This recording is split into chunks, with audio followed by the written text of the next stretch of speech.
കേരളത്തിലെ കോൺഗ്രസിന്റെ ഏറ്റവും വലിയ ശക്തി കേന്ദ്രം എന്ന മണ്ഡലം ഏതാണെന്ന് ചോദിച്ചാൽ ഒരു സംശയവുമില്ലാതെ പറയാം, അത് കണ്ണൂർ ജില്ലയിലെ ഇരിക്കൂർ തന്നെയാണ്. ഏതു കൊടുങ്കാറ്റിലും അത് ആടി ഉലഞ്ഞിട്ടില്ല.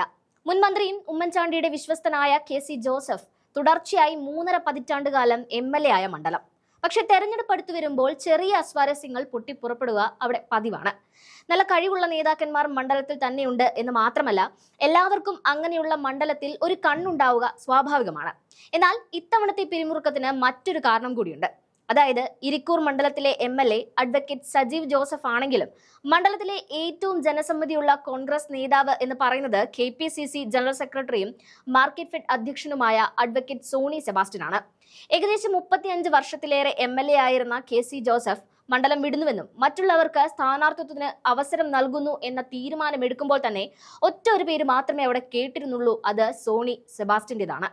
മണ്ഡലത്തിലെ ജനസംഖ്യയിൽ ബഹുഭൂരിഭാഗമുള്ള ക്രൈസ്തവർ, അതായത് കത്തോലിക്ക സഭയും സോണി സെബാസ്റ്റ്യനും വേണ്ടിയായിരുന്നു ഇരിക്കൂർ മണ്ഡലം ആവശ്യപ്പെട്ടത്. ചെറുപ്പകാലം മുതൽ തന്നെ മണ്ഡലത്തിന്റെ സ്പന്ദനം അറിഞ്ഞു വളർന്ന നേതാവാണ് സോണി സെബാസ്റ്റ്യൻ. മാത്രമല്ല, ആകെയുള്ള 8 പഞ്ചായത്തുകളിലും എതിരില്ലാത്ത നേതാവ് എന്നുള്ള നിലയിൽ 2021 സോണി സെബാസ്റ്റ്യന്റെ പേര് എല്ലാവരും അംഗീകരിച്ച് പ്രവർത്തനം തുടങ്ങിയ ഘട്ടത്തിലാണ് ചില പ്രത്യേക സാഹചര്യത്തിൽ അപ്രതീക്ഷിതമായി സജീവ് ജോസഫ് സ്ഥാനാർത്ഥിയായി വരുന്നത്. വലിയ പൊട്ടിത്തെറിയിലേക്ക് കാര്യങ്ങൾ നീങ്ങുമെന്ന് തോന്നിച്ചുവെങ്കിലും പൂർണ്ണമായും അച്ചടക്കമുള്ള ഒരു കോൺഗ്രസ് പ്രവർത്തകനാണ് താനെന്ന് തെളിയിച്ചുകൊണ്ട് മാറി നിൽക്കുന്ന സോണി സെബാസ്റ്റ്യനെയാണ് അന്ന് ഇരിക്കൂറുകാർ കണ്ടത്. അതോടെ ലക്ഷക്കണക്കിന് വരുന്ന കോൺഗ്രസ് പ്രവർത്തകർക്ക് സോണി സെബാസ്റ്റ്യൻ കൂടുതൽ സ്വീകാര്യനായി മാറി. എന്ന് മാത്രമല്ല, അന്ന് കത്തോലിക്ക സഭയെല്ലാം ഇടപെട്ട് ധാരണയിലെത്തി എന്നാണ് അറിയുന്നത്. അതായത് ഒരു തവണ മാത്രമാണ് സജീവ് ജോസഫ് എന്നും ഇത്തവണ 2026 സോണിക്ക് സീറ്റ് നൽകണമെന്നും ആവശ്യപ്പെട്ടിരുന്നു എന്നാണ് അറിയുന്നത്. അതോടെ 2021 10,000-ലധികം വോട്ടുകൾക്ക് സജീവ് ജോസഫ് വിജയിക്കുകയും ചെയ്തു. അങ്ങനെ വരുമ്പോൾ ഇത്തവണ സോണിയുടെ പേര് ഇരിക്കൂറിൽ വരുമെന്ന വാർത്തകൾ പുറത്തു വരുന്നുണ്ട്. പക്ഷേ സജീവ് ജോസഫ് മാറാൻ തയ്യാറാകുമോ എന്നുള്ളതാണ് വരാനിരിക്കുന്ന പ്രശ്നം എന്ന് പറയുന്നത്. അതാണ് വീണ്ടും ഇരിക്കൂർ ഒരു ചർച്ചാ വിഷയമായത്. MLA സ്ഥാനം നഷ്ടപ്പെട്ടുവെങ്കിലും KPCC ജനറൽ സെക്രട്ടറി എന്നുള്ള നിലയിൽ വിവിധ ജില്ലകളുടെ ചുമതല വഹിക്കുകയും പാർട്ടിയെ ശക്തമായി മുന്നോട്ട് നയിക്കുകയും ചെയ്തത് സോണി സെബാസ്റ്റ്യനാണ്. അതുപോലെ നിലമ്പൂർ ഉപതെരഞ്ഞെടുപ്പ് സമയത്ത് മലപ്പുറം ജില്ലയുടെയും അതുപോലെ തെരഞ്ഞെടുപ്പിന്റെയും ചുമതലക്കാരിൽ ഒരാളായിരുന്നു.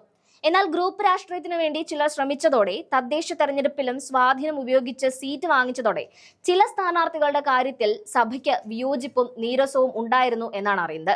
അങ്ങനെ നിരന്തരം സഭയെ ധിക്കരിക്കുന്ന രീതിയിലുള്ള സമീപനം സ്വീകരിച്ച് മുന്നോട്ട് പോകാൻ കഴിയുന്ന ഒരു മണ്ഡലമല്ല ഇരിക്കൂർ. എന്നിരിക്കെ കത്തോലിക്ക സഭയുടെ വാക്കുകൾ മറികടന്ന് ഒന്നും ചെയ്യാൻ കഴിയാത്ത അവസ്ഥയാണ് ഇപ്പോൾ ഇരിക്കൂറിൽ ഉള്ളത്. അതുകൊണ്ട് തൊട്ടടുത്ത MLAയും KPCC അധ്യക്ഷനുമായ സണ്ണി ജോസഫും കണ്ണൂരിന്റെ നായകൻ K. സുധാകരനും മറ്റ് നേതാക്കളും ഒക്കെ ചേർന്ന് ഇടപെടൽ നടത്തി പ്രശ്നം പരിഹരിക്കും എന്നുള്ള വിശ്വാസത്തിലാണ് പാർട്ടിയുള്ളത്. ഒന്നുകിൽ സോണി സെബാസ്റ്റ്യന് ഇരിക്കൂർ മണ്ഡലം വിട്ടു നൽകാൻ സജീവ് ജോസഫ് തയ്യാറാവുക, അല്ലെങ്കിൽ മനസ്സ് വേദനിച്ച് സോണി സെബാസ്റ്റ്യനെ അനുനയിപ്പിക്കുന്നതിന്റെ ഭാഗമായി മറ്റൊരു വിജയ സാധ്യതയുള്ള സീറ്റ് അദ്ദേഹത്തിന് നൽകുക എന്നുള്ളതാണ് സഭയുടെയും പ്രവർത്തകരുടെയും ഏറ്റവും പ്രധാനപ്പെട്ട ആവശ്യം. അങ്ങനെ വരുമ്പോൾ ഇരിക്കൂറിന് സമാനമായി കുടിയേറ്റ കർഷകരുള്ളതും മുസ്ലിം ലീഗിന് നിർണായക സ്വാധീനമുള്ളതുമായ മറ്റൊരു കുടിയേറ്റ മണ്ഡലം എന്ന നിലയിൽ കോഴിക്കോട് ജില്ലയിലെ തിരുവമ്പാടി മണ്ഡലത്തിൽ നിർത്തി സോണി സെബാസ്റ്റ്യനെ വിജയിപ്പിക്കുക എന്നുള്ളതാണ് സഭയുടെയും അതുപോലെ പ്രവർത്തകരുടെയും ആഗ്രഹം എന്നാണ് അറിയുന്നത്. ഇപ്പോൾ മുസ്ലിം ലീഗിന്റെ കയ്യിലാണ് തിരുവമ്പാടി സീറ്റെങ്കിലും അത് കോൺഗ്രസിന് വിട്ടുകൊടുക്കാൻ ലീഗ് തയ്യാറായി എന്നാണ് അറിയുന്നത്. പാർട്ടിയുടെ കുത്തക മണ്ഡലമായ ഇരിക്കൂർ സീറ്റിലെ പ്രശ്നങ്ങൾ പരിഹരിക്കുക എന്നുള്ളത് കോൺഗ്രസിന്റെ പ്രധാന ചുമതല എന്നിരിക്കെ അത് ഏത് തരത്തിലുണ്ടാകും എന്നുള്ളതാണ് കണ്ടറിയേണ്ടത്. ഇനി ഒരു പക്ഷേ ഇരിക്കൂറിലെ കോൺഗ്രസിന്റെ ഒരു വികാരമാണ് സോണി സെബാസ്റ്റ്യൻ എന്ന നേതാവ് എന്നതുകൊണ്ട് അദ്ദേഹത്തെ ഇരിക്കൂറിൽ തന്നെ മത്സരിപ്പിച്ച് അതിനു പകരം MLA എന്നുള്ള നിലയിൽ നല്ല പ്രവർത്തനം കാഴ്ചവെച്ച് ജനശ്രദ്ധ നേടിയ സജീവ് ജോസഫിനെ തിരുവമ്പാടിയിലേക്ക് അയക്കാനും സാധ്യതയുണ്ട്. ഇക്കാര്യങ്ങൾ രണ്ട് നേതാക്കന്മാർ തമ്മിൽ തീരുമാനമെടുക്കേണ്ടുന്ന പ്രശ്നമല്ല, മറിച്ചൊരു നാടിന്റെ വികാരമാണ്. അതിനപ്പുറം കോൺഗ്രസിന്റെ അഭിമാന പ്രശ്നമാണ്. എന്നിരിക്കെ കത്തോലിക്ക സഭയും ഒക്കെയായി ആലോചിച്ചു നടപടി കൈക്കൊള്ളാനാണ് കോൺഗ്രസ് നേതൃത്വത്തിന്റെ തീരുമാനം.